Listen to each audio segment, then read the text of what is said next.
দরুদ আর সালাম পড়ছি আমাদের নবী, মানবতার মহান শিক্ষক মুহাম্মদুর রাসূলুল্লাহ সাল্লাল্লাহু আলাইহি ওয়াসাল্লামের প্রতি। আমার আজকের তেলাওয়াতকৃত আয়াত আপনারা শুনেছেন সূরা নমল। নমল মানে পিপিলিকা। নমল মানে কি? আমরা 15 নম্বর আয়াতটা পড়েছি। গুরুত্বপূর্ণ কিছু তথ্য এখানে আছে, বাস্তবতার সাথে মিলিয়ে আমরা আলোচনা করব ইনশাআল্লাহ। জবান খুলে কোরআনের সোনালী আয়াত পড়েন। এই কোরআন শরীফটা ছাপা ভুল আছে, এটা হাফেজ না হলে যদি কেউ পড়ে তার খতম হবে না। এখানে প্রায় 11টা-12টা পৃষ্ঠা নেই। আমি যে পৃষ্ঠা থেকে পড়বো পৃষ্ঠাগুলো হয়তো ওঠে নাই, এই জন্য এই কোরআন শরীফ আমার মনে হয় বাতিল করে দিন। না না, আর লাগবে না, অথবা রেখে দিয়েন তুলে, ওটা পড়ার দরকার নেই। আউযু বিল্লাহি মিনাশ শাইতানির রাজীম। বিসমিল্লাহির রহমানির রহিম। এই ছেলে, ভেতরে কি? বসো বসো বসো। এই আওয়াজ মাড়ি খায় কেন ভাই? আওয়াজ যেন বাড়ি না খায়। ওয়ালাকাদ আতাইনা দাউদা ওয়া সুলাইমানা ইলমা وقال الحمد لله الذي فضلنا على كثير من عباده المؤمنين। সূরা নমল 15 নম্বর আয়াতটা পড়েছি। ঐতিহাসিক প্রেক্ষাপটের ভেতরে আছে হযরতে সুলাইমান, হযরতে দাউদ আলাইহিস সালামের জীবনী থেকে আল্লাহ নবীকে শুনিয়েছেন, সেখান থেকে আমাদেরকে কিছু শিক্ষা দিতে চান। সত্যি করে বলেন তো, এই শিক্ষাগুলো দিলে বাড়ি নিয়ে যাবেন? যাবেন তো ইনশাআল্লাহ? আল্লাহ আয়াতটা শুরু করার আগে গ্যারান্টি দিলেন দুইটা। ওয়ালাকাদ, অবশ্যই অবশ্যই, আতাইনা, আমি আল্লাহ দিয়েছিলাম, দাউদা ওয়া সুলাইমানা ইলমা, দাউদ এবং সুলাইমানকে জ্ঞান। আল্লাহ রাব্বুল আলামিনের কাছে যত সম্পদ আছে সবচাইতে দামি সম্পদ আল্লাহর কাছে জ্ঞান। কি বললাম? বলেন বলেন, এর চাইতে দামি কোন সম্পদ আল্লাহর কাছে নেই, এটা সবচাইতে দামি। এজন্য যত নবী পাঠিয়েছেন প্রতিটি নবীকে আল্লাহ কিন্তু কম বেশি জ্ঞান দিয়েছিলেন। এই যে 2 জন নবীর নাম বললাম, এনাদেরকে আল্লাহ জ্ঞান দিয়েছিলেন। এই 2 জন নবী জ্ঞান পাওয়ার পরে কি করেছে আপনি দেখেন। আর আমরা অনেকে জ্ঞানী দাবি করি, আমরা জ্ঞান পেয়ে কি করি? وقال الحمد لله الذي قال দিবসন 2 জন নবী এই কথা বলেছিল, প্রশংসা হয় আল্লাহর জন্য। আল্লাযী ফাদ্দালানা আলা কাসীরিম মিন ইবাদিহিল মুমিনিন, যিনি আমাদেরকে বহু বান্দার উপরে, মুমিন বান্দার উপরে শ্রেষ্ঠত্ব দিয়েছেন, আমাদের উপরে তিনি ফজল অনুগ্রহ দিয়েছেন। তাফসিরে মাযহারি, তাফসিরে তাবারিক, তাফসিরে কাবীর, আল্লামা ফখরউদ্দিন রাজি আয়াতের তাফসির করতে গিয়ে তিনি লিখেছেন, নবীরা জ্ঞান পাওয়ার পরে আমার আল্লাহর প্রশংসা আদায় করেছে। আমরা যারা কিয়ামত পর্যন্ত নবীর উম্মত দাবি করব, যে কোন নবীর, ওই নবীর উম্মতের প্রথম কাজ হবে জ্ঞান পাওয়ার পরে আল্লাহর প্রশংসা করা। কিন্তু আমাদের এই দেশের নিয়মটা পাল্টিয়ে গেছে। আমরা নবীর উম্মত অনেকে দাবি করি, জ্ঞানী নিজেকে মনে করি, কিন্তু জ্ঞান অনুযায়ী আল্লাহর প্রশংসার বাইরে চলে যায়। এ পৃথিবীতে আল্লাহর সব চাইতে বড় প্রশংসা লেখা আছে কোন জায়গায়? বলেন তো কোথায়? আরো জোরে বলেন। কুল বিফাদলিল্লাহি ওয়া বিরহমাতিহি ফাবিযালিকা ফালিয়াফরাহু হুয়া খায়রুম মিম্মা ইয়াজমাউন। বলেন আল্লাহু আকবার। রাব্বুল আলামিন বলেন, নবী আপনি বলুন, তাম দুনিয়ার মানুষ যা গেইন করে, যা অ্যাসেপ্ট করে, যা অর্জন করে, আনন্দ করে, আমি আল্লাহর কাছে কোরআনে কারীম শ্রেষ্ঠ সম্পদ। সুতরাং কোরআন যারা পেয়েছে তারা যেন আনন্দ করে। কে বলছেন? ওয়া খায়রুম মিম্মা ইয়াজমাউন, তামাম দুনিয়া যা পেয়েছে তার তুলনায় আমি আল্লাহর কাছে এই কোরআন শ্রেষ্ঠ। সুতরাং কোরআনের জ্ঞান যারা পেয়েছেন তাদের আমাদের উচিত হবে নবীদের মতো আমার আল্লাহর প্রশংসা দিয়ে শুরু করা। আলা কাসীরিম মিন ইবাদিহিল মুমিনিন, আল্লাহ রাব্বুল আলামিন এই পৃথিবীতে অনেক মুমিন বান্দাদের উপরে আল্লাহ আমাদেরকে এই জ্ঞানের উপরে শ্রেষ্ঠত্ব দিয়েছেন। মানুষের শ্রেষ্ঠত্ব বাড়ে বয়সে না, মানুষের শ্রেষ্ঠত্ব বাড়ে মোটা হওয়ার ভেতরে না, মানুষের শ্রেষ্ঠত্ব বাড়ে জ্ঞানের উপরে। বলেন, ফেরেশতাদের সামনে আল্লাহ একটা ক্লাস নিয়েছিলেন, নিজে শিক্ষক, ছাত্র হচ্ছে আমাদের আদি পিতা হযরতে আদম নবী আলাইহিস সালাম, আর ক্লাসরুম হচ্ছে জান্নাত। রব্বুল আলামিন বলেন ওয়া আল্লামা আদামাল আসমাআ কুল্লাহা সুম্মা আরাদাহুম আলাল মালাইকা। আমি আদমকে কিছু জিনিসের নাম শিখালাম। এখানে অনেক আলেম আছে হয়তো মনে করেন আমরা যেখানে কিছু জিনিসের নাম মানে আলু, পটল, ঝিঙা, এগুলো না। একটা গুরুত্বপূর্ণ ক্লাসে এই সমস্ত জিনিসের নাম কোন সময় আল্লাহ শিখাতে পারে আপনার মনে হয়? এই সমস্ত জিনিসের নাম ওই ময়দানে ওই ক্লাসে শেখানোর দরকার কি? তাও যেমন তেমন শিক্ষক না, আল্লাহ নিজে সরাসরি শিক্ষক। সুবহানাল্লাহ বলতে পারেন? এই এদিকে তাকান, হচ্ছে না, এদিকে তাকান, আমি কিন্তু প্রশ্ন করব এখনই।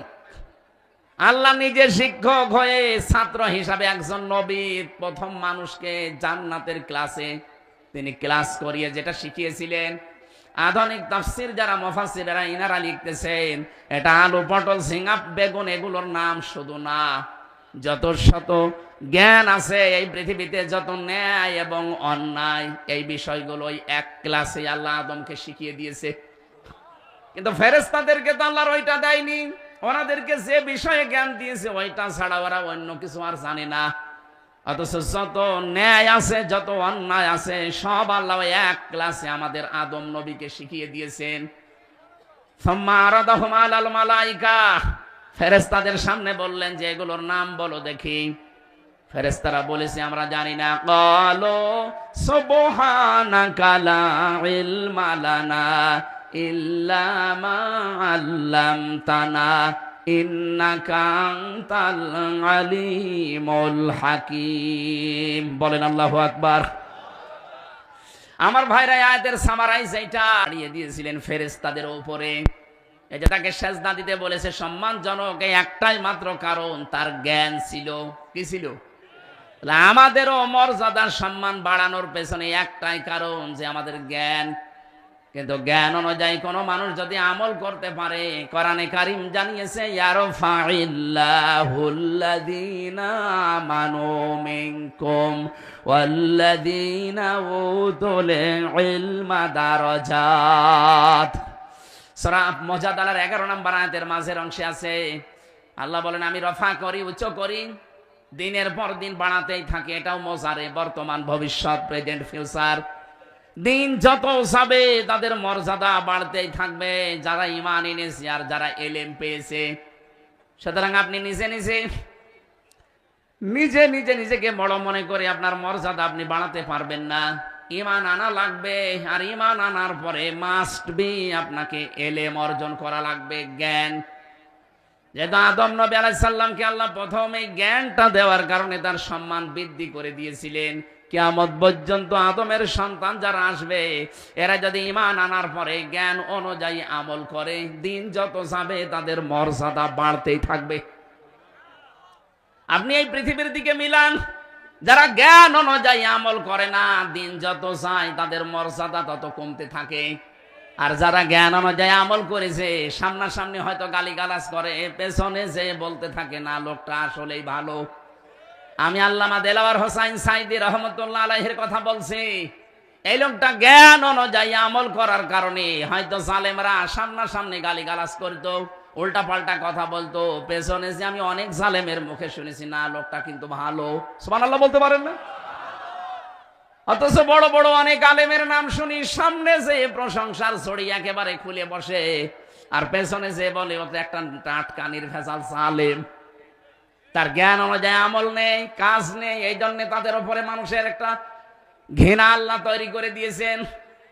কোন মানুষ যদি তার জ্ঞান অনুযায়ী আমল না করে, কাজ না করে, তখন তার উপরে আমার আল্লাহ ঘৃণা তৈরি করে দেয় সৃষ্টি জগতের ভেতরে। কোন মানুষ যখন জ্ঞানের উপরে আমল করতে চায়, নবীদের মতো দিন যত যাবে তাদের সম্মান আল্লাহ বাড়াতেই থাকবে। কিন্তু জ্ঞানের উপরে আমল করা এই কাজটা বড় কঠিন কাজ। আল্লাহ পাক বলেন, ইয়া হাসরাতান আলাল ইবাদ মা ইয়াতিহিম মির রাসূলিন ইল্লা কানু বিহি ইস্তাহজিউন। সূরা ইয়াসিনের 30 নম্বর আয়াতে আছে, রব্বুল আলামিন বলেন, আমার বান্দাদের জন্য আমার আফসোস লাগে, আক্ষেপ হয়, এমন কোন নবী রাসূল পাঠালাম না যার সাথে সমসাময়িক মানুষেরা ঠাট্টা করে নাই, বিদ্রুপ করে নাই। বলেন তো নবীদের চরিত্র খারাপ ছিল? আরো জোরে বলেন। তারা মানুষের ঘর ভেঙে দিয়েছিল, চাঁদা চেয়েছিল। কেন তাদের উপরে মানুষের রাগ? একটাই কারণ আমি পেয়েছি, তারা তাদের জ্ঞান অনুযায়ী আমল করেছিল, কাজ করেছিল। জ্ঞানের উপরে চলতে গিয়ে অনেক নবী তাদের নামও হারিয়ে ফেলেছে। ইতিহাসের দিকে তাকান, হযরত ঈসা নবীর নাম এই খ্রিস্টানরা পাল্টিয়ে ফেলে দিয়েছে যিশু। হযরত মুসা নবীর নাম ইহুদিরা পরিবর্তন করে দিয়েছে যোসেফ। হযরত ইব্রাহিম জাতির পিতা, তার নাম ইহুদিরা পাল্টিয়ে দিয়েছে আব্রাহাম। আমি বাইরের যতগুলো দেশে গেছি, ইহুদের সাথে মিশলে ওরা নাম বলে নবীর, কিন্তু আব্রাহাম বলে ডাকে। আমরা যেটাকে ইব্রাহিম বলি ওরা বলে আব্রাহাম, আমরা যেটাকে মুসা বলি ওরা বলে যোসেফ। খ্রিস্টানদের সাথে আমি বাইরের দেশে যে মিশেছি, যে ট্রেনে যাওয়া লাগে মাঝে মাঝে এই শহর থেকে ওই শহরে, খ্রিস্টানের পাশে সিট পড়লে একটু কথাবার্তারা জিজ্ঞাসা করলে তখন নবীর কথা তোলে। আমার চেহারা দেখে মনে করে এর কাছে হয়তো এরকম কিছু পাওয়া যাবে। জিজ্ঞাসা করে নবীর নাম কি বলেন তো, বলে যিশু, তার মানে ঈসা আলাইহিস সালাম। ওরা নামই পাল্টিয়ে দিয়েছে। বিশ্ব নবীর একজন জলিলুল কদর সাহাবী হযরতে জাবির রাদিয়াল্লাহু তাআলা আনহু, তার নামও পাল্টিয়ে দিয়েছে আল জাবরা। কি শোনেন আল জাবরা? মুসলিম বিজ্ঞানী ছিল আল ক্যামি, তার নামও পাল্টিয়ে দিয়েছে কেমিস্ট্রি। এই বাংলাদেশের দিকেও তাকান, অনেক আলেম যখন জ্ঞানের উপরে আমল করতে আরম্ভ করে তাদের নাম সালেমরা পাল্টিয়ে দেয়। হেফাজত ইসলামের সাবেক আমির আল্লামা আহমেদ শফি, তার নামই পরিবর্তন করে দিয়েছে তেতুল হুজুর। ওনার নাম কি তেতুল হুজুর ছিল? শহীদ আব্দুল কাদের মোল্লা, তার নাম পাল্টিয়ে দিয়েছে কসাই কাদের। অথচ উনি যতদিন ছাত্র ইউনিয়নে ছিল, কমিউনিস্ট ছিল, ততদিন ওনার নাম পাল্টায়নি। যেই জ্ঞানের উপরে আমল করতে গেছে, জালেমরা নামই পাল্টিয়ে দিয়েছে। শুধু পাল্টিয়ে দেয়নি, নামের পরিবর্তনের মাধ্যমে তার ফাঁসিও দিয়েছে।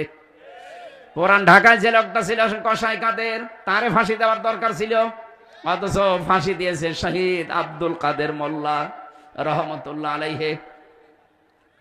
কোরআনের পাখি আল্লামা দেলাওয়ার হোসাইন সাইদি রহমতুল্লাহ আলাইহি, তার নামও পাল্টিয়ে দিয়েছে দেল্লু শিকদার। এই কথা বলছেন এখন? আমি বানিয়ে বলছি? আমার নামও পাল্টিয়েছে, এই কারণে বলছি। আমার নাম দিয়েছে পিসকে হুজুর। আমি কি পিসকে? তার মানে নামের পরিবর্তন করা, নাম পাল্টিয়ে দেওয়া। এই 15.5 বছরে কত নামের পরিবর্তন হয়েছে আপনি দেখেছেন? শহীদ জিয়া, তার নামে বিমানবন্দর ছিল, সেইটাও পাল্টিয়ে দিয়েছে। নাম পরিবর্তনের হেডিক যারা তৈরি করেছিলেন, এ জাতি কিন্তু আপনাদের দেখানো পথে হাঁটছে। আপনাদের নাম আর কোন জায়গায় তারা রাখতে রাজি না। এখন যে বই বের হচ্ছে, বইয়ের ভেতরে আল্লাহর ওলিদের কারো নাম আর নেই, কারণ আপনারা তো নিজেরাই নাম পাল্টানো শিখিয়েছেন। ওয়ালা তালমিজু আনফুসাকুম ওয়ালা তানাবাজু বিল আলকাব বিইসাল ইসমুল ফুসুক বাদাল ঈমান ওয়া মান লাম ইয়াতুব ফাউলাইকা হুমুজ জালিমুন। রব্বুল আলামিন বলেন, সাবধান, কারণ নাম পাল্টিয়ে ডাকবা না, উলট পালট নামে ডাকবা না। যারা নামের পরিবর্তন করে দাও, এরা যদি তাওবা না করে মারা যায়, এরা জালেম। এরা কি? বলেন বলুন। নামের পরিবর্তন করলে আপনি জালেম হয়ে যাবেন, আর সেখানে নাম পাল্টিয়ে তার জীবনটা কেড়ে নিলেন, আপনি তো জালেমের বাপ। আমি এখান থেকে ফতোয়া বের করেছি, এই 1628টা সিয়ারে বাংলাদেশে যারা 15.5 বছরে ছিল, প্রত্যেকেই জালেম আর জালেমের দোসর। কান খাড়া করে শোনেন মুসলমান, যারা জালেম হবে তারা কিন্তু কাঙ্ক্ষিত জায়গায় পৌঁছাতে পারবে না। কারণ ইন্নাহু লা ইফলিহুজ জালিমুন, এখানে জালিম না জালিমুন বহু বচন আছে। আল্লাহ বলেন কোন জালেম সফল হচ্ছে না, হবেও না। যদিও রেওয়ায়তটা দুর্বল, আমি শিক্ষার জন্য বলছি। এই যে সাদ্দাদের নাম শোনেননি? শোনেননি? হযরত হুদ আলাইহিস সালামের জামানায় তাকে দাওয়াত দিলেন ইসলামের দিকে। আল্লাহ তাআলা জানিয়েছেন আমান আসলামু মিম্মান ইফতারা আলাল্লাহিল কাযিবা ওয়া হুয়া ইউদআ ইলাল ইসলাম আল্লাহু লা ইয়াহদিল কওমাজ জালিমিন। ওই লোকটার চাইতে বড় জালেম আমি আল্লাহর দৃষ্টিতে আর কেউ নেই, যাকে ইসলামের দিকে আহ্বান করা হয় অথচ সে আল্লাহর প্রতি একটা আন্দাজি ধারণা দিয়ে দেয়। এটা বাংলাদেশে আরম্ভ হয়েছে। আমরা ডাকি আপনাকে ইসলামের দিকে, আমার দিকে না, ইসলামের দিকে আসেন, আর আপনি আমার নামই পরিবর্তন করে দেন। আল্লাহু লা ইয়াহদিল কওমাজ জালিমিন, ইয়াহদি মুজারি। এই এদিকে তাকান, শিক্ষা আছে এখানে। আল্লাহু লা ইয়াহদিল কওমাজ জালিমিন, আল্লাহ বলেন জালেমদের আমি পথ দেখাচ্ছি না, দেখাবো না। এইজন্য ইসলামের দিকে ডাকা হলে যারা ঘাড় বাঁকা করেন, উল্টা পাল্টা আরো আল্লাহর নামে চাপিয়ে দেন দোষ। কথাগুলো ভালো করে মনে রাখেন, আল্লাহ কিন্তু আপনাকে হেদায়েত দিচ্ছে না, দিবেও না। আর জালেমেরা কখনো সফল? আরো জোরে বলেন। হযরত হুদ দাওয়াত দিলেন, লোকটা উল্টা বুঝে হযরত হুদকে বলেছে তুমি যে আল্লাহর কথা বলো, জান্নাতের বর্ণনা দাও, আমি নিজেই তোমার এই জান্নাত বানাবো, শুধু তুমি একটু আমার আইটেম গুলো দাও, কি কি আছে জান্নাতে। হযরত হুদ আলাইহিস সালাম জান্নাতের একটা বর্ণনা দিলেন যে এই এই জিনিস দিয়ে আল্লাহ জান্নাত বানাবে।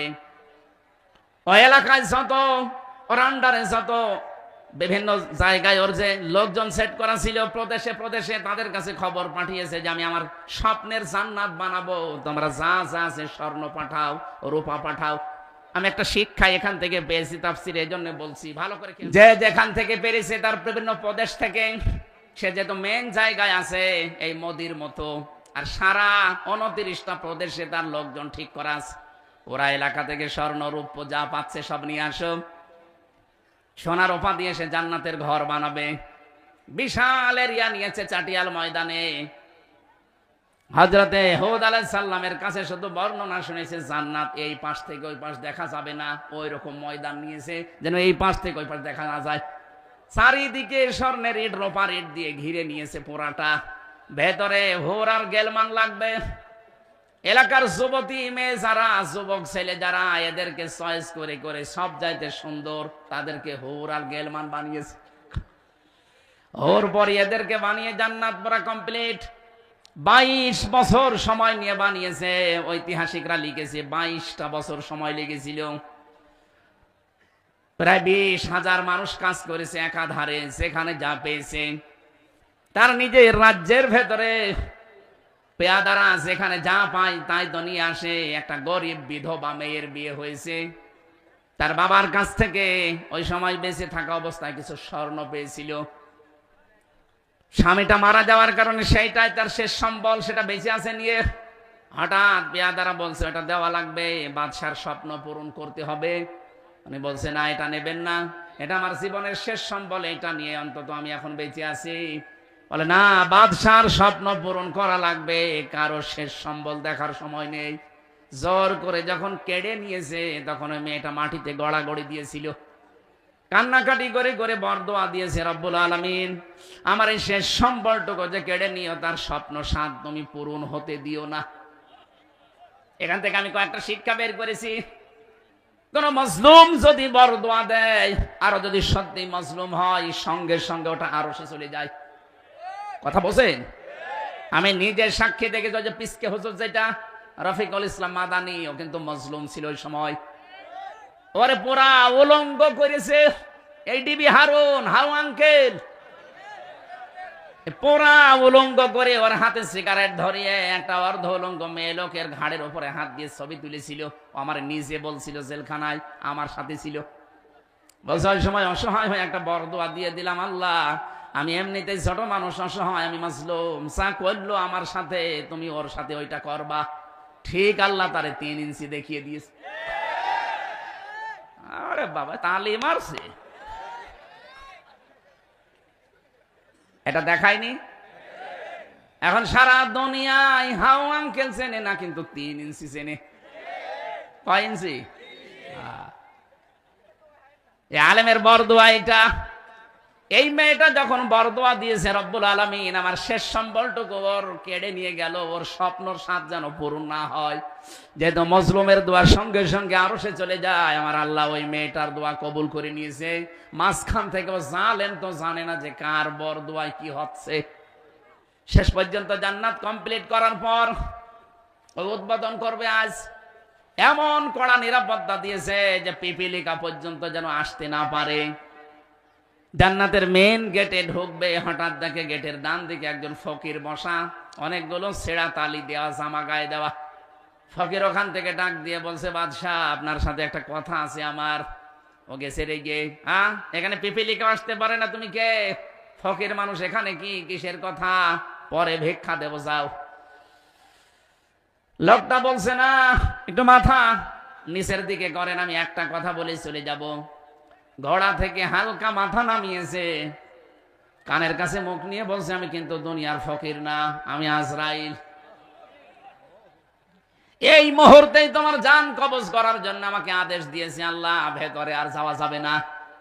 ও বলেছিল আমাকে একটু সময় দাও, আমি শুধু আমার এই শখের জান্নাতটা এক নজর পাক দিয়ে আসবো, এরপরে আমার জানটা নিয়ে নিও। হযরতে আজরাইল বলেছে, না, ইযা জাআ আজালুহুম লা ইস্তাখিরুনা সাআতাও ওয়া লা ইস্তাকদিমুন। যখন যার সময় এসে যাবে তাকে আর 1 সেকেন্ড আগেও না পরেও না, সময় আর নেই, ভেতরে যাওয়া যাবে না। সাদ্দাত কিন্তু জোর করে, আমি লেখা পেয়েছি তাফসিরে, ও জোর করে ঘোড়ার পিঠ থেকে জান্নাতের ওই চৌকাঠ স্পর্শ করার জন্য লাফ দিয়েছিল। চৌকাঠ পাওয়ার আগেই ঘোড়ার পিঠ থেকে পড়ে গেছে জান্নাতের বাইরে। মুফাসসিরিন ইকরাম কয়েকটা শিক্ষা এখান থেকে দিতে চেয়েছেন। ও যে জান্নাতের চৌকাঠ পর্যন্ত পৌঁছাতে পারে নাই, কারণ ওই মহিলাটার বরদোয়া। ওই অসহায় নির্যাতিত মেয়েটা বরদোয়া দিয়েছিল, আল্লাহ আমার শেষ সম্বল যে কেড়ে নিল, তাকে তার স্বপ্ন সাধ পূরণ করতে দিও না। আমার আল্লাহ কিন্তু ওইটা শুনেছেন এবং কবুলও করে নিয়েছেন।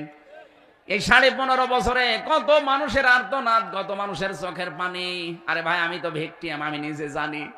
রাতের বেলা যখন পিটাতো, এমনিতেই মাটির নিচে, এমনিতে আয়না ঘর, যার নাম শোনেন আয়না ঘর, এরপরে মাটির নিচে অন্ধকার, এরপরে এসে আন্দাজে পিটায়। 2-3 জন মিলে 4-5 ঘন্টা পিটাতে আছে। একেবারে যখন নিস্তেজ হয়ে যায় যে মরে যাবে, তখন ওদের কাছে ইনজেকশন আছে, এমন একটা ইনজেকশন দেয় আপনি নড়ে উঠবেন, আবার পিটাবে। হঠাৎ রাত 12টা-1টার সময় 4-5 জন মুখোশধারী মানুষ, চেনা যায় না, মুখ বাঁধা, এসে বলে, ওঠেন। কি, কোথায়? ওঠেন, আপনাকে তুলে নিয়ে চোখ বেঁধে দেবে, হাত বেঁধে দিয়ে পা বেঁধে গাড়ির ভেতরে নিয়ে কালো কাঁচ আটকিয়ে দেবে। সারা রাত ঘুরবে, শুধু ঘুরতেই থাকবে, কোথায় কোথায় নিয়ে যায় কেউ জানে না। হঠাৎ রাত 3টা-4টা যখন বাজে, ফজরের আজানের আগে আগে, আপনি দেখবেন আপনি গাজীপুর জঙ্গলে, কি এখানে কি, অথবা দেখবেন টাঙ্গাইলের মধুপুর, ওই যে বিশাল জঙ্গল, ওখানে চোখ খুলেই বলবেন যে এখানে কি আমার? বলবে তোমারে ছেড়ে দিলাম, যাও। অত মনে করবে যে আমার জীবনটা বেঁচে গেল, সেই দৌড় দেবে পেছন দিক থেকে গুলি করে, বলবে সকালে যে ক্রস ফায়ারে মরে গেছে। এই চলছিল, আপনি টের পান, আমি নিজে দেখেছি, এই চলছিল। কত মানুষের চোখের পানি, কত মানুষের রক্ত, আর্তনাদ, শব্দ মিলিয়ে আছে এই জালেমের পতনের পেছনে। আপনি জানেন ওর 41 সালের স্বপ্ন সাত পূরণ হতে দেয়নি এই মাজলুমের বরদোয়া। সাদ্দাদের স্বপ্ন পূরণ হতে দেয়নি ওই মহিলার বরদোয়া। আর দেশে হাজারো মায়ের বরদোয়া লেগে আছে এই জালেমের চেয়ারের পেছনে। জালেমদের স্বপ্ন কখনো পূরণ হয় না, হলে আল্লাহ কোরআনের আয়াত মিথ্যা হয়ে যাবে। কথা বলছেন এখন? আর সাময়িক জালেমকে আল্লাহ ছাড় দেয়, কিন্তু ছেড়ে দেবে না। বলেন, এই জন্য আমরা সামনে যদি কেউ আসেন, জালেম যেন হবেন না। যে আশা নিয়ে আসতেছে, জীবনও আপনার আশা পূরণ হবে না। আশা যদি পূরণই হয়ে যায় জালেমদের, তাহলে কোরআনে আল্লাহ আয়াত দিত না, ইন্নাহু লা ইফলিহুজ জালিমুন। সূরা ইউসুফ 12 নাম্বার পারা, 17 নাম্বার পৃষ্ঠা, 3 নাম্বার লাইনে আছে, 22 নাম্বার আয়াতের শেষের দিকে। এত দলিল দিয়েও যদি কারো মন খারাপ হয় যে না আমি সফল হব, আপনি হন, দেখি আল্লাহ পারে না আপনি পারেন। ফামা ইয়াকফুর বিত-তাগুতি ওয়া ইউমিন বিল্লাহ ফাকাদ ইসতামসাকা বিল উরওয়াতিল ওয়াসকা লা ইনফিসামা লাহা ওয়াল্লাহু সামিউন আলিম। আল্লাহ পাক বলেন কেউ যদি ঈমান আনতে চায় তার প্রথম কাজ হবে সে যেন তাগুত ছেড়ে দেয়। এই বাংলাদেশের ইতিহাস দেখেন, যারা তাগুত ছেড়ে দিয়ে ঈমানের দাবি করেছে কত ঝড় ঝাপটা গেছে তাদের উপরে, তাদের ঈমান থেকে টলাতে পারে নাই। ডক্টর শফিকুল ইসলাম মাসুদ তার একজন 57 দিন রংটা রিমান্ডে ছিল। আমি তো নিজে দেখেছি এ সমস্ত জায়গা ওনার কিচ্ছু নেই, সব হাড় গোড় একেবারে গুঁড়ো করে ফেলেছে জালেমরা। দেলাওয়ার ভাই ছিল শিবিরের সাবেক সভাপতি, তার গরম করে ওনার লজ্জাস্থান দিয়ে ঢুকিয়েছে। যারা ঢুকিয়েছে তারা আমারও রিমান্ডে ছিল, আমাকে বলছিল এসে যে দেলাওয়ারকে লাথি দিয়েছি একেবারে ফুটবলের মতো। তার গরম করার পরে যখন আগুনের মতো লাল টকটক করে তখন ওর লজ্জাস্থানের ভেতর 3-4 জন চেপে ধরে ঢুকিয়েছে। ওর পুরুষাঙ্গ নষ্ট হয়ে গেছে, যদি আল্লাহ চিকিৎসার মাধ্যমে পরবর্তীতে আল্লাহ ফেরত দিয়ে দিয়েছে। 57 দিন যে লোকটা রিমান্ডে পড়ে আছে, দেখেননি তার চিন্তাগুলো। পুলিশের কাঁধে যখন নিয়েছে তো আমরা দেখতাম পুলিশ পর্যন্ত হাউমাউ করে কাঁদছে, কিন্তু কিছু করার নেই। এত বড় কঠিন মুহূর্তের পরেও জালেমরা তাকে এক চুল পরিমাণ টলাতে পারে নাই। আরে ভাই আমি তো বাস্তব কথা বলছি, আপনি ঈমান এনেছেন তাগুত ছেড়ে না দিয়ে, এই জন্য নোয়াখালীতে ঝড় ওঠে, এখানে আপনার বাতি নিভে যায়। আপনি যদি তাগুত ছেড়ে দিয়ে ঈমান আনতেন, সামাম দুনিয়ায় একদিকে গেল আপনাকে কেউ টলাতে পারতো না। আল্লামা সাঈদীকে টলাতে পেরেছে না? কত অফার দিয়েছিল জালেমরা, আমি নিজে তো তার সাথে ছিলাম। আমারে মাঝে আমি একদিন তার সাথে দেখা হয়েছিল, 10 মিনিটের জন্য কয়েকটা উপদেশ আমাকে দিয়েছিল। আমি দেখেছিলাম লোকটার ঈমান কি। তাকে বলেছিল আপনি শুধু দলটা ছেড়ে দিয়ে নিজে একটা দল গঠন করেন, নিজে আপনি পীর হয়ে যান, নিজে ওই দলের সভাপতি হন, যা লাগে আমরা আপনাকে দেব, আপনার মুরিদ কত হয় আপনি শুধু দেখবেন। উনি বলেছিলেন না, ইসলামে রাজনীতি করা ফরজ, নামাজ পড়া যেমন ফরজ, রোজা রাখা ফরজ, ইসলামে রাজনীতি করা কি?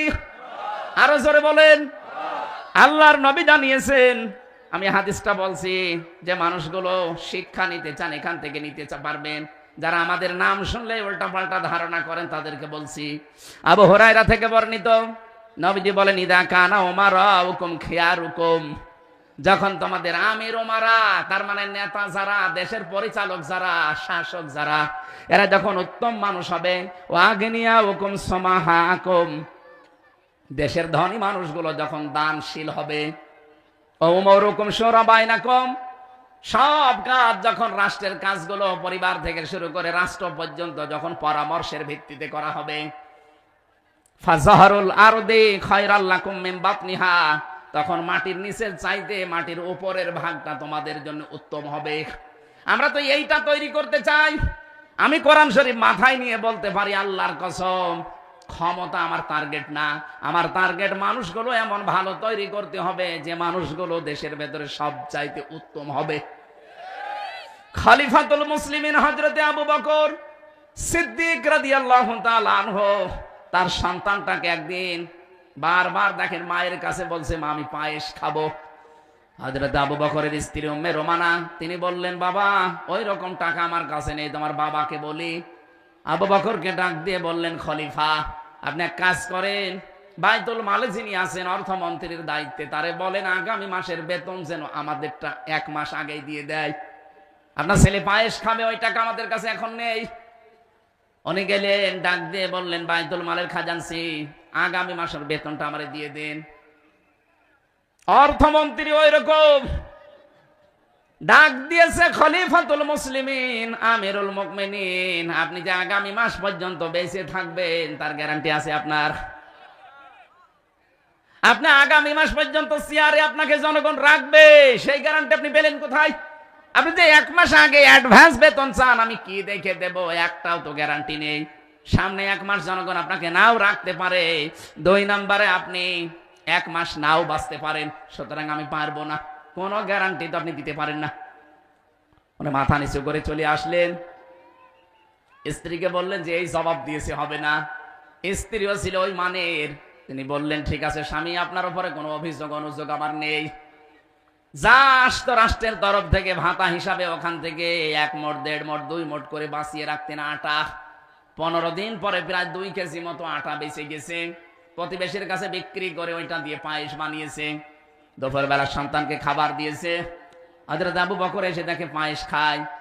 ডাক দিয়ে বললেন, স্ত্রী পেলে কোথায়? জবাব দিয়েছে যে এইভাবে আমি বানিয়েছি। উনি সঙ্গে সঙ্গে গেলেন বাইতুল মালে। খাজানসিকে ডাক দিয়ে বললেন, দেখো আগামী মাস থেকে আমার যদি মাসে মাসে 12,000 টাকা বেতন দাও, তে 2,000 টাকা কম দিবা। আমি দেখলাম যে 2,000 টাকা কম হলেও আমার সংসার চলবে। ইদা কানা উমারাউকুম খিয়ারুকুম, আজ দায়িত্বশীল মানুষগুলো যদি এইটা করতো, এই দেশটা আমার মনে হয় দাঁড়িয়ে যেত। আমরা শুধু উপরে উপরে দেখতে পাচ্ছি মেগা মেগা, কিসের মেগা? মেগা ডাকাতি হয়েছে। এক পদ্মা সেতু 32,000 কোটি টাকা খরচ। আমি হিসাব করে দেখেছি, যারা জানে ও বিষয়ে তাদের সাথে 4টা পদ্মা সেতু বানানো যেত ওই টাকা দিয়ে। প্রতি মাসে বছরে বছরে, এই 15.5 বছরে প্রতি বছরে 42,000 কোটি টাকা পাচার হয়েছে বিদেশে। একজনের নাম আমরা শুনে গালিগালাজ করে শুধু, কিন্তু তার বোনটা এই যে রেহানা, এই মহিলাও 62,000 কোটি টাকা শুধু ওই পাবনার রূপপুর পারমাণবিক কেন্দ্র থেকে আত্মসাৎ করেছে। দেখান, তার সাথে যারাই সংস্পর্শে ছিল তারাই শুধু মারিং কাটিং। একজনের বাড়ির সংখ্যা শুনলাম 620টা। আমি কালকে পটুয়াখালী ছিলাম, সেখানে ওই লোকটা মারা গেছে, মাত্র 5 বছর ক্ষমতায় ছিল। 780 বিঘা জমির মালিক সেই লোকটা। অথচ নির্বাচনে যখন দাঁড়ায় তখন ইস্তেহারে জমা দিয়েছিল যে আমার জমির সংখ্যা মাত্র 5.5 বিঘা। 5.5 বিঘা জমি থেকে 780 বিঘা জমি ফেরেশতারা সব দিয়েছে। আমরা তো হাদিসটা মানতে চাচ্ছি। 2 নম্বর পয়েন্টে ছিল ইদা কানা উমারুকুম খিরারাকুম, যখন দেখবে তোমাদের আমির ওমারা, শাসক গোষ্ঠী যারা জমিনের ভেতরে সবচাইতে নিকৃষ্ট চরিত্রের, তারা আসলে আমরা তাই পেয়েছি। এই যে দরবেশের নাম বললে আমার কেমন যেন ঘিন ঘিন করে গায়ের ভেতরে। এত বড় একটা দরবেশ, এত বড় দাড়ি, আর 36,000 কোটি টাকা মারিং কাটিং করিস। দরবেশি যদি এই করে তাহলে ধরবেশ যেগুলো। 2 নম্বরে নবীজি বলেন আগনিয়া হুকুম বখালাকুম, যখন দেখবে ধনী মানুষগুলো কৃপণ হয়ে গেছে। এখন ধনী মানুষগুলো অনেকে কৃপণতা করছেন, এটা আস্তে আস্তে চরিত্র বদলান। 3 নম্বরে বাবু মরুকুমিলা নিসাইকুম, যখন দেখবে এই পৃথিবীতে যত কাজকর্ম সব মেয়েদের পরামর্শ মতো করা হচ্ছে। এই কথা বলে না কেন? আস্তাকান ইউনিয়ন থেকে শুরু করে একেবারে সংসদ পর্যন্ত সব জায়গায় মেয়ে লোককে এমন এমন এমন ভাবে তৈরি করে দিয়েছে, কিছু করলে তাদের পরামর্শ ছাড়া পারবেন না। নবীজি বলেন শেষ কথা হচ্ছে ফাবাতনুল আরদি খায়রাল্লাকুম মিন যাহরিহা, তখন তোমাদের জন্য জমিনের উপরের ভাগের চাইতে জমিনের নিচের ভাগ, তার মানে কবরই ভালো হবে। আমার মনে হচ্ছিল এই 15.5 বছরে আমাদের জীবনে এরকম সময় এসে গিয়েছিল। আল্লাহ যেন পাল্টিয়ে দিয়েছে নিজের কুদরতি হাত দিয়ে। আল্লাহ যেন জমিনের নিচের অংশের ছাড়া উপরের অংশ আমাদের জন্য উত্তম বানিয়ে দেন। বলেন আমিন। হাদিসটা মানা লাগবে। যখন দেশের শাসক গোষ্ঠী হবে সবচাইতে উত্তম চরিত্রের, যখন দেশের ধনী মানুষগুলো দানশীল হবে, যখন সব কাজ, রাষ্ট্রের কাজগুলো, পরিবারের কাজগুলো যখন পরামর্শের ভিত্তিতে করা হবে, তখন দেখবেন এই জমিনটা একটা মিনি জান্নাত হয়ে গেছে। বলেন সুবহানাল্লাহ। এই জন্য ইমান আনতে হলে আমাদেরকে তাগুত ছেড়ে দিয়ে ইমানের দাবি করলে ওইটা টিকে থাকতে পারবেন। আর তাগুত ছেড়ে না দিয়ে যদি ইমানের দাবি করেন, ওই মাওলানা রুহুল আমিনের মতো, মাওলানা ফরিদউদ্দিন মাসুদের মতো, শুধু বাতাস পাল্টাবে, আপনিও পাল্টিয়ে যাবেন। কি আমি কি কথা বোঝাতে পেরেছি না? নাকি নাম ধরা লাগবে? আমি তো নাম ধরেই ফেলেছি, যে আমি উদাহরণ দিয়ে বোঝালাম। এরপরও আপনি যদি বলেন না এটা হচ্ছে না, বলেন আপনি কোনটা হবে বলেন। বাস্তবে দেখালাম আপনাকে, যারা তাগুত ছেড়ে দিয়ে ঈমান এনেছিল, এত ঝড় ঝপটা গেছে, ঝঞ্ঝা বিক্ষুব্ধ এই পৃথিবীতে তাদেরকে এক চুল টলাতে পারে নাই। কিন্তু যে মানুষগুলো তাগুত ছেড়ে না দিয়ে ঈমানের দাবি করেছিল, মানুষগুলো ঈমানই এখন আর টিকাতে পারে না। শুধু একটু ভয় দেখাবেন, উল্টিয়ে যাবে। এই জন্য সুলাইমান নবী বলেছিল রব্বুল আলামিন তুমি আমাদেরকে মুমিন বান্দাদের উপরে ফজল দিয়েছো, ফাদ্দালানা আলা কাসীরিম মিন ইবাদিহিল মুমিনিন ওয়া ওয়ারিসা সুলাইমান ওয়া দাউদ। সুলাইমানকে আমি দাউদের উত্তরাধিকারী বানিয়েছি। ওয়াকালা ইয়া আইয়ুহান্নাস, হযরতে সুলাইমান ডাক দিয়েছিল মানব মণ্ডলী, উল্লিমনা মানতিকাত তায়রি ওয়া উতিনা মিন কুল্লি শাই ইন্না হাযা লাহুয়াল ফাদলুল মুবিন। হে পৃথিবীর মানব মণ্ডলী, আমার দুইটা কথা তোমরা কান দিয়ে শোনো। এক নম্বরে, আল্লাহ রাব্বুল আলামিন আমাকে যত পশু পাখি বানিয়েছেন তাদের ভাষা বোঝার মতো একটা যোগ্যতা দিয়েছেন। এটা একটা নিয়ামত। এটা কি? উতিনা মিন কুল্লি শাই, দুনিয়ায় যত নিয়ামত আছে আল্লাহ আমাকে সবগুলোই দিয়েছেন। প্রথমে পাখির কথাটা আলাদা বললেন, যে পাখির ভাষা এটা আল্লাহ আমাকে শিক্ষা দিয়েছেন। এটা বলার পরে যেন অহংকার চলে আসে না নিচের ভেতরে, এই জন্য নিচের দিকে তিনি জানিয়েছেন ইন্না হাযা লাহুয়াল ফাদলুল মুবিন। এটা স্পষ্ট আমি আল্লাহর, আমার আল্লাহর পক্ষ থেকে আমার প্রতি একটা বিশেষ নিয়ামত, ফজল, অনুগ্রহ। আমি উতিনা মিন কুল্লি শাইয়ের ব্যাখ্যায় পড়েছি, প্রায় 11-12টা তাফসীরের সাথে এই মিন কুল্লি শাই এই শব্দগুলো মিলালাম, যে আল্লাহ আমাকে নিয়ামত দিয়েছেন এই পৃথিবীর সব 27টা নিয়ামতের কথা একটা একটার পরে আমি সিরিয়াল পেয়েছি তাফসীরে। প্রথম নম্বরে হযরতে সুলাইমান নবী যে নিয়ামতের কথা বললেন সেটার নাম হচ্ছে ক্ষমতা। ক্ষমতা নিয়ামত কার? আরো জোরে বলেন। এই দুনিয়াতে যেই কয়েকজন নবী ক্ষমতায় ছিলেন, তাও এই বাংলাদেশের মতো জায়গা না, ভারতের মতো জায়গা না, তামাম দুনিয়া চালিয়েছেন, তার ভেতরে সুলাইমান একজন। কথা বলে না কেন? তার মানে নবীরা, নবীর উত্তরাধিকারীরা যারা ক্ষমতা চালাবে, ক্ষমতায় বসবে, এটা কিন্তু বানানো কথা না, কোরআনের কথা। আর সারা বনি ইসরাইলের 80 নাম্বার আয়াতটা বাংলাতে বাড়িতে যে মিলাবেন তাফসীর সহ, হযরতে রাসূলকে যেদিন হিজরত করার জন্য আল্লাহ আদেশ দিলেন, বললেন দাঁড়ান, আপনি আমার কাছে 3টা দোয়া এখন করবেন। আকুর রব্বি আদখিলনি মাদখালা সিদকিও ওয়া আখরিজনি মাখরাজা সিদকিও ওয়াজআলনি মিন লাদুনকা সুলতানান নাসীরা। এক নম্বরে আমাকে বলেন, হে আল্লাহ তুমি আমাকে নিরাপদে বের করে দিও বাড়ি থেকে। 2 নম্বরে বলেন এখান থেকে একেবারে মদিনা পর্যন্ত পুরো রাস্তাটা নিরাপদ করে দিও। 3 নম্বরে বলেন মদিনায় যাবার পরে আমার একটা রাষ্ট্র ক্ষমতা দিও যার ভেতরে তোমার সাহায্য থাকে। বলেন তো দোয়া কবুল করবেন কে? শিখিয়ে দিচ্ছেন কে? তার মানে যিনি শিখিয়ে দিচ্ছেন তিনি 100 ভাগ কবুল করবেন বলে শিখাচ্ছেন। তিনি যদি বলেন আমার কাছে রাষ্ট্র ক্ষমতা চাও, তে আমরা যারা নবীর ওয়ারিস, খালি হলো মিলাদ পড়ে বেড়াবার, মসজিদে ইমামতি করব, কোথায় পেয়েছেন আপনি? আমরা তো চাই নবীদের মতো এই দেশ, এই পৃথিবীকে আমরা কোরআনে কারিম দিয়ে শাসন করি। এটা একটা নিয়ামত। এই নিয়ামতের দিকে আমরা যারা এগিয়ে যেতে চাই, আসতে চাই, তাদের নামে আপনি ধর্ম ব্যবসায়ী লাগাতে চান। আমি জানি, এখন বুঝে গেছি আয়াত অনুযায়ী আপনি নবীদের শত্রু। কথা বলেন না কেন?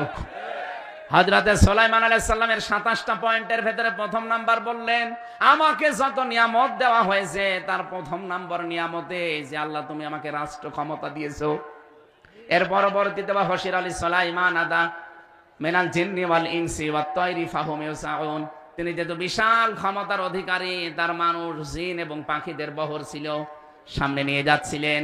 হাত্তা ইযা আতাও আলা ওয়াদিন নামলি قالت نملة يا أيها النمل ادخلوا مساكنكم لا يحطمنكم سليمان وجنوده وهم لا يشعرون। হযরত সুলাইমান বিশাল বহর নিয়ে যখন বের হলেন, দেখলেন রাস্তার পাশে একটা পিপিলিকার চাক। পিপিলিকার বড় যেটা মাথা মোটা, ওইটা একটু নিজের পাখার উপরে, ঠ্যাঙের উপরে ভর দিয়ে দাঁড়িয়ে জাতিকে সতর্ক করছে, হে আমার পিপিলিকার দলেরা, তাড়াতাড়ি গর্তের ভেতরে, বাসার ভেতরে প্রবেশ করো। সুলাইমান নবী দলবল নিয়ে আসতেছে, না জানি তাদের অজান্তেই তোমরা পিষ্ট হয়ে মরে যেতে পারো। মুফাসসিরিন কিরাম এখান থেকে শিক্ষা দিয়েছেন, এই পৃথিবীর ময়দানে একটা পিপিলিকা তার নিজের জাতিকে সতর্ক করছে, বাঁচানোর জন্য ঘরে প্রবেশ করছে, গর্তে প্রবেশ করাচ্ছে। এই জন্য আল্লাহ এত বেশি খুশি হয়েছিলেন, তার নামে আল্লাহ একটা সূরা নাযিল করে দিয়েছেন। আজ যারা দুনিয়াতে নেতৃত্ব দিতে চান, নেতা হতে চান, তাদেরও প্রথম দায়িত্ব জাতিকে বাঁচানো। অজ্ঞাতসারে কত কিছু আসতেছে। এই যে ভারত থেকে পিন আপ করা পত্রিকা আসে, আকাশ সংস্কৃতির নামে কত উল্টাপাল্টা জিনিস আসে। আপনি নেতৃত্ব দিতে চান, কত কিছু আসতেছে। ডাল আসে, ডাল আসে না, মদ আসে, গাঁজা আসে, বাবা আসে। এগুলো থেকে জাতিকে বাঁচানোর জন্য নেতৃত্ব যারা দিতে চায় তারা যেন সতর্ক করে। আর আমরা এমন নেতা পেয়েছি, এমন নেতৃত্ব দেয় যারা এগুলোর আরো ব্যবসা করে। পিপিলিকার নাম সুলাইমান আলাইহিস সালামের নাম, পিপিলিকার নামে আল্লাহ সূরা এমনি দেয়নি। সে নিজেকে ঠ্যাঙ্গের উপরে, পায়ের উপরে ভর দিয়ে জাতিকে সতর্ক করেছিল, আমার জাতিরা আসতেছে সুলাইমান নবী বহর নিয়ে, হয়তো মনের অজান্তে তাদের অজ্ঞাতসারে তোমরা পিষে শেষ হয়ে যেতে পারো। সুতরাং বাঁচতে চাইলে আগে প্রবেশ করো ঘরে। আল্লাহ রাব্বুল আলামিনের এখান থেকে আমি মাসলা পেয়েছি তাফসিরে, কোন মানুষ যদি কিয়ামত পর্যন্ত নেতৃত্ব এই দুনিয়ায় দিতে চায়, তারও প্রথম দায়িত্ব হবে জাতিকে বাঁচানোর জন্য চেষ্টা করা। কে এই জাতিকে বাঁচানোর জন্য চেষ্টা করে, কে নিজের আখের গোছানোর জন্য চেষ্টা করে, এটা কি আপনার চোখে আঙ্গুল দেওয়া লাগবে? আপনি দেখতে পারেন না? এটা পিপিলিকার নাম যদি আল্লাহ চিরন্তন করে দিতে পারে, কিয়ামত পর্যন্ত নমল নামে পিপিলিকা নামে সূরাটা কোরআনে থাকবে না? আর যারা জাতিকে সত্যি বাঁচানোর জন্য নিজের জীবন দিচ্ছে, নিজের সব কিছু উজাড় করে দিচ্ছে, একেবারে কঠিন মুহূর্ত পর্যন্ত যারা দাঁড়িয়ে থাকছে, বিশ্বাস করতে পারেন এই মানুষগুলোকে আল্লাহ চিরন্তন করে রাখবে। ফাতাবাসসামা দাহিকাম মিন কাওলিহা, হযরতে সুলাইমান পিপিলিকার কথা শোনার পরে তিনি হেসে ফেললেন। তাবাসসুম মানে মৃদু হাসি। তিনি মৃদু হাসলেন আর পিপিলিকাকে হাতের উপরে তুলে নিলেন। ডাক দিয়ে বললেন, মাবুদ, এই পিপিলিকার মতো আমি হতে পারলাম না। আকালা রব্বি আউজি'নি আন আশকুরা নি'মাতাকাল্লাতী আন'আমতা আলাইয়া ওয়া আলা ওয়ালিদাইয়া ওয়া আন আ'মালা সালিহান তারদাহু ওয়া আসলিহ লি ফি ইবাদিকাস সালিহিন। বলেন আল্লাহু আকবার। হযরত সুলাইমান আলাইহিস সালাম 4টা দোয়া করেছিলেন একটা পিপিলিকার কাছ থেকে শিক্ষা নিয়ে। তিনি ডাক দিয়ে বললেন, রব্বুল আলামিন, আমি যেন এখন থেকে তোমার শুকরগুজারি বান্দা হতে পারি। তোমার শুকরিয়া আদায় করার পরে আমি আল্লাহ নাম দিয়ে দিলাম ওয়ালি ওয়ালিদাইকা, আমার বাবা মার প্রতি যেন আমি কৃতজ্ঞ থাকতে পারি। কোরআন শরীফের ভেতরে আপনি 3টা আয়াত পাবেন, 3টার সাথে 3টা রিলেটেড করা আছে, সম্পর্কিত করা আছে। যেখানে আল্লাহর শুকরিয়া আদায় পাবেন, সঙ্গে সঙ্গে দেখবেন আল্লাহর পরেই মা বাবার নাম দেওয়া আছে। তার মানে আল্লাহর শুকরিয়া যদি কেউ আদায় করে, মা বাবার খেদমত না করে, সে যেন আল্লাহর শুকরিয়া আদায় করে না। যেখানে আপনি ইতাআতের কথা পাবেন, সেখানে দেখবেন আতিউল্লাহ ওয়া আতিউর রাসূলা, আল্লাহর ইতাআত করো, রাসূলের ইতাআত করো। আল্লাহর কথা মানেন, রাসূলের কথা মানেন না, আপনি বুঝবেন আপনি আল্লাহকেও মানেন না। কোরআন এভাবে 3টা বিষয় সাজিয়ে দিয়েছে, আনিশকুরলি ওয়ালি ওয়ালিদাইকা, আমি আল্লাহর শুকরিয়া আদায় করছি এবং আমার মা বাবার শুকরিয়া আদায় করছি। 3 নম্বরে যেখানে আপনি নামাজের কথা দেখবেন, সঙ্গে সঙ্গে দেখবেন যাকাতের কথা, আকিমুস সালাতা ওয়া আতুজ যাকাত। যারা নামাজ পড়ে এবং যাকাত দেয়, মুফাসসির বলেছেন যারা নামাজ পড়ে কিন্তু যাকাত দেয় না, সম্পদ থাকার পরে ওরা যেন নামাজও পড়ে না। এখানে আল্লাহর শুকরিয়া আদায়ের পাশাপাশি তিনি বললেন, আল্লাহ, আমি মা বাবার প্রতি যেন কৃতজ্ঞ থাকি। এত মর্যাদা মা বাবার। এখান থেকে আমরা একটা শিক্ষা বের করেছি, আজ হাজারো পরিবারে মা বাবা কিন্তু উপেক্ষিত, তাদেরকে আজ আলাদা করে দেওয়া হচ্ছে বিনা কারণে, তাদেরকে আজ বাড়ি থেকে বের করে দিচ্ছে, অনেকে বৃদ্ধাশ্রমে রেখে আসতেছে। আর এগুলোর পেছনে যারা কারণ হিসাবে দাঁড়িয়ে আছে তারা আমাদের বউ। 100 ভাগের 98টা পরিবারে বউর কারণে সন্তানগুলো মা বাপকে আলাদা করে দেয়, তাদের খরচ দিতে চায় না, তাদেরকে বৃদ্ধাশ্রমে রেখে আসে, অথবা 3-4টে ছেলে হলে একজনের দিকে ঠেলে দিয়ে দেয়। এই কথা বলছে না কেন?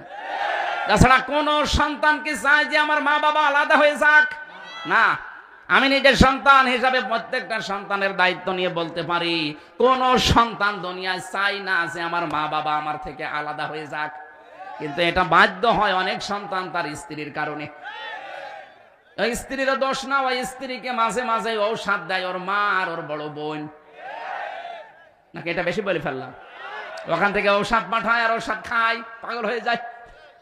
সম্মানিত মা বোনের, আমি স্বামী হিসাবে বলছি, জীবনও আপনি স্বামীর মন পাবেন না যতক্ষণ স্বামীর মা বাবাকে নিজের মা বাবার মতো না দেখবেন।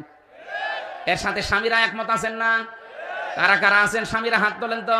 এই ক্যামেরা আলো, ওইদিকে মারো, মহিলারা দেখো, মারো ওইদিকে। হ্যাঁ, আলহামদুলিল্লাহ। সম্মানিত মা বোনেরা, দেখেন প্রত্যেক স্বামী, আপনার স্বামী হাত তুলেছে কিনা দেখেন, দেখেন।